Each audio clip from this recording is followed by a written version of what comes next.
Himalaya Questa Pro has superior protein whey, the healthy way to fitness. Bihar की 2 विधानसभा सीटों में से एक पर आरजेडी तो दूसरी पर बीजेपी ने जीत दर्ज कर ली है। गोपालगंज से भाजपा प्रत्याशी कुसुम देवी ने 2183 वोट के अंतर से आरजेडी प्रत्याशी को हराया। भाजपा की जीत को लेकर शाहनवाज हुसैन काफी खुश दिखे और महागठबंधन पर निशाना साधा। बिहार की कानून व्यवस्था पर भी उन्होंने कई सवाल खड़े किए। क्या कुछ कहा है शाहनवाज हुसैन ने, सुनिए।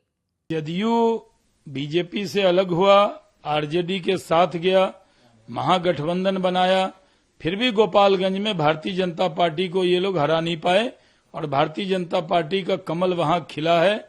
और ये साफ संदेश है कि जदयू राजद मिलकर भी भारतीय जनता पार्टी को नहीं हरा सकते।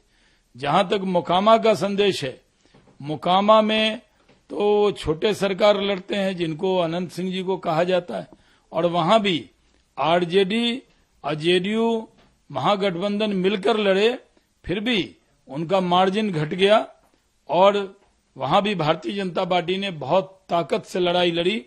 ये साफ संदेश है कि कितना बड़ा गठबंधन बीजेपी के खिलाफ कोई बना ले, आने वाला दिन भारतीय जनता पार्टी का है।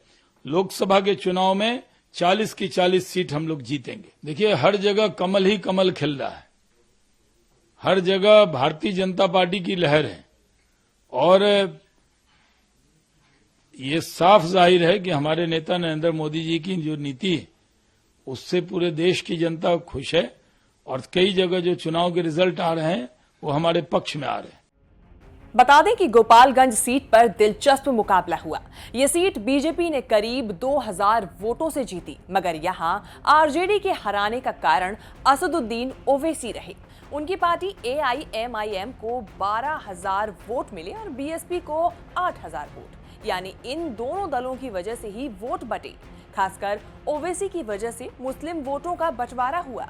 एक्सपर्ट्स की माने तो जिस तरह तेजस्वी ने ओवैसी की पार्टी का आरजेडी में विलय किया था, उसका बदला अब ओवैसी ने ले लिया है। दरअसल हाल ही में तेजस्वी ने ओवैसी की पार्टी के सभी विधायकों को अपनी पार्टी में मिलाकर बिहार में ओवैसी की पार्टी ही लगभग खत्म कर दी थी। बता दें कि ये पहली बार नहीं हुआ है कि ओवैसी ने तेजस्वी यादव को नुकसान किया हो या नुकसान पहुंचाया हो।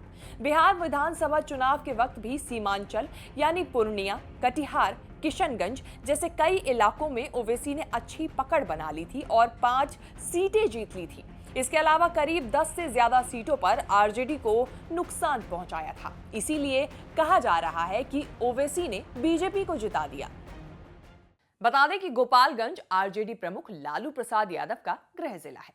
हालांकि इसके बावजूद भी गोपालगंज को बीजेपी का गढ़ माना जाता है।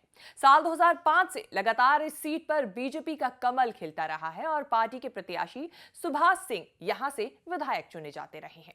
बीते 15 अगस्त को दिल्ली के एम्स अस्पताल में सुभाष सिंह का निधन हो गया था और तभी से ये सीट खाली थी और अब एक बार फिर यहां कमल खिला है। बीजेपी प्रत्याशी कुसुम देवी ने 70,053 वोट के साथ आरजेडी को हराया है। आरजेडी प्रत्याशी को मिले वोट की बात करें तो 67,870 वोट उन्हें मिले। वहीं बिहार के मोकामा विधानसभा सीट से राष्ट्रीय जनता दल की प्रत्याशी नीलम देवी की जीत हुई है।